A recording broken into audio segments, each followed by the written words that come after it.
आफ्नै गतिमा निरन्तर बग्दै आएको खोला हो उत्तर गङ्गा, जुन तकसेरामा हामीले भेटेका थियौँ।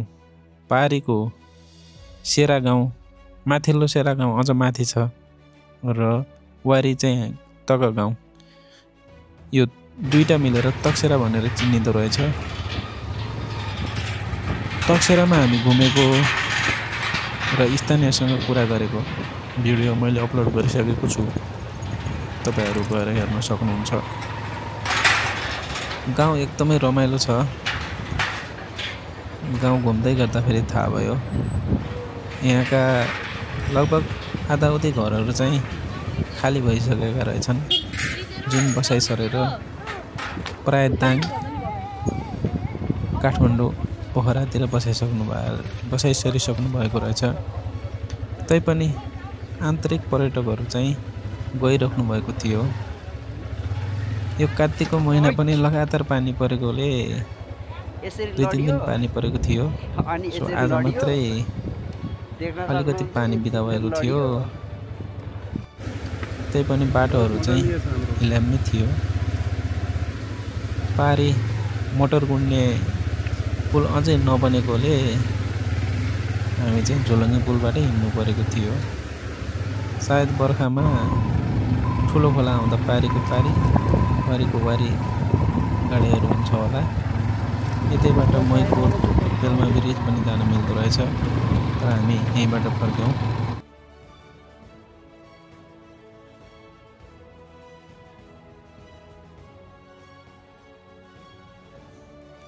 हामी फर्किने बेलामा यो बाटो सुकेकोले केही सहज भएको थियो। उकालो बाटो जाने बेलामा चाहिँ एकदमै चिप्लो थियो पानी परेकोले। जाने बेलाको याद गर्दै हामी फर्क्यौँ। जे होस्, तकसेरा घुम्न पाउँदाखेरि एकदमै रमाइलो लाग्यो। मध्य पहाडी राजमार्गबाट जम्मा 20 किलोमिटरको दूरीमा रहेको यो तकसेरा गाउँ। तपाईहरु पनि मिल्छ भने एक दिन छुटाउनु भयो भने मजाले पुरै गाउँ घुम्न सक्नुहुन्छ। मध्य पहाडी राजमार्गको काँक्रीबाट जान मिल्छ। 10 किलोमिटर जति माथि पहाड चढेर फेरि तल पुगेपछि तकसेरा आउँछ। हामी अब यहाँ फर्किसक्यौँ। हामी चाहिँ लाग्छौँ यहाँ काँक्रीबाट खबाङतिर। खबाङ पुगेपछि हामी खबाङबाट यता रोल्पा, लिबाङ,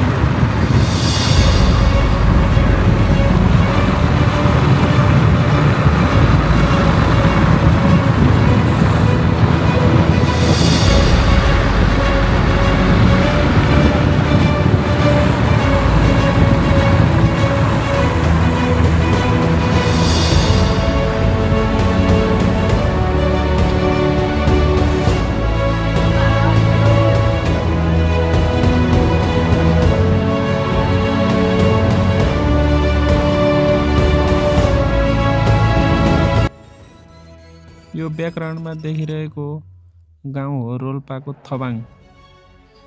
थबाङ पनि हाम्रो घुम्ने ठुलो इच्छा थियो, तर बाहिरबाट सर हेरेर हामी अगाडि बढ्यौँ। यसबाट अगाडि धेरै माथि लेकमा पुगेपछि हिमालहरू के दामी देखिरहेको थियो। एकछिन अवलोकन गऱ्यौँ।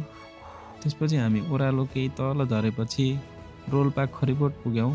रात परिसकेकोले हामी त्यहीँ बस्यौँ र बिहानै उठेर चिया खाएपछि दाङतर्फ बिहानीको किरणसँगै निस्क्यौँ।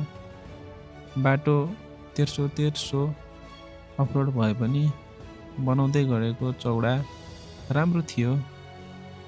बाटोमा झरनाहरू थिए राम्रा। हेर्दै अवलोकन गर्दै रमाउँदै हामी अघि बढ्यौँ र घरती गाउँ पुग्यौँ।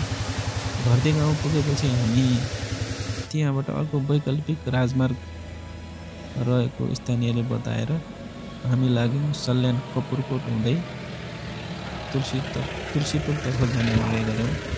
यहाँबाट यी गाडीहरू तुलसीपुर जाने रहेछन्। छतमा भित्र बसेर यात्रा गर्दै हुनुहुन्थ्यो। बाटोमा एकदम राम्रो गाउँहरू भेटियो। कुन गाउँ हो त्यो त हामी थाहा पाउँदैनौँ, तर नयाँ कङ्क्रिटले बनेका भवन र पुराना संरचना एकै ठाउँमा अति सुन्दर थियो। पुराना संरचनाहरू हेर्दा अझ रमाइलो लाग्थ्यो।